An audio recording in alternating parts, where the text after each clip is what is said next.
इस वीडियो में बात करेंगे वास्तविक कब्जा के बारे में और वास्तविक कब्जे की सूचना के बारे में। कई लोगों ने हमसे पूछा है कि कोई भी ज़मीन खरीदते हैं तो क्या वहाँ पर वास्तविक कब्जा देखे बिना अगर मैंने कोई ज़मीन खरीद ली है तो क्या वह ज़मीन खरीदना अवैध होगा, क्या भविष्य में कोई प्रॉब्लम आएगी। देखिए, मैंने कई वीडियो में हमने प्रॉपर्टी वाले वीडियो में बताया है कि वास्तविक कब्जा आपको कोई भी ज़मीन खरीदते समय उस ज़मीन का वास्तविक कब्जा के बारे में आपको सूचना ज़रूर होनी चाहिए। हमारा मतलब ये है कि जो भी आप ज़मीन खरीद रहे हैं, सपोज़ दैट आप घर खरीद रहे हैं, कोई प्लॉट खरीद रहे हैं, तो वहाँ पर जब आप खरीद रहे हैं तो वहाँ पर आपको ये देखना चाहिए कि एक्चुअली वहाँ पर कब्जा कौन किए हुए है।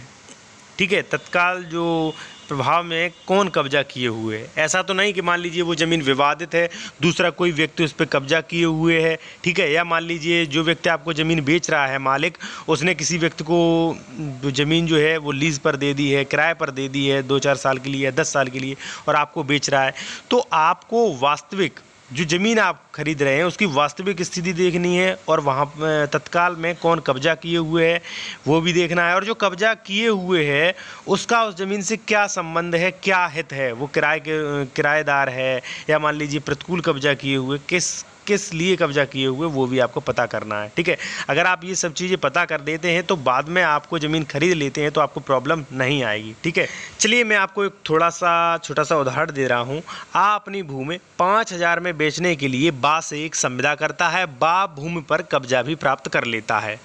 बा भूमि पर जैसे ही कब्जा प्राप्त कर लेता है तत्पश्चात आ ऐसी भूमि को सा के नाम 6,000 में बेच देता है। अब भाई आ को 1,000 रुपये फ़ायदा हुआ तो उसने क्या किया, वो भूमि जो थी वो सा के नाम बेच दी। ठीक है, सा बा से भूमि में उसका क्या हित है उसके बारे में कोई भी जांच नहीं करता।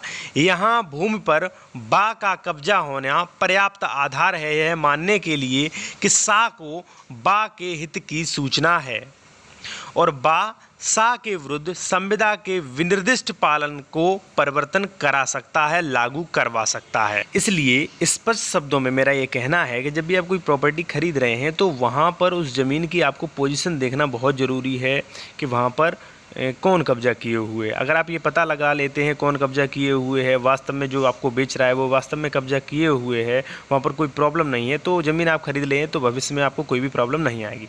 अगर मान लीजिए कोई दूसरा व्यक्ति वहाँ पर कब्जा किए हुए है तत्काल में और ऐसी कंडीशन में आप ज़मीन खरीद लेते हैं तो वहाँ पर उस व्यक्ति का कब्जा खाली कराने में हो सकता है कि आपको भविष्य में प्रॉब्लम आ सके। इसलिए आपको जो भी ज़मीन खरीद रहे हैं, जो भी संपत्ति खरीद रहे हैं, वहाँ पर आपको वास्तविक कब्जे की सूचना आपको ज़रूर होनी चाहिए कि कौन वहाँ पर आपका उस ज़मीन पर कब्जा किए हुए है, तभी आप वो ज़मीन खरीदें। ठीक है, और भी आप अधिक जानकारी के लिए आप जो है उस ज़मीन के बारे में नेट द्वारा सर्च कर सकते हैं। मैंने कई वीडियो बनाए हैं, उनमें जानकारी दी गई है। और यदि मान लीजिए आपको कोई प्रश्न है तो आप मुझे इंस्टाग्राम पर फॉलो करके अवश्य पूछ सकते हैं।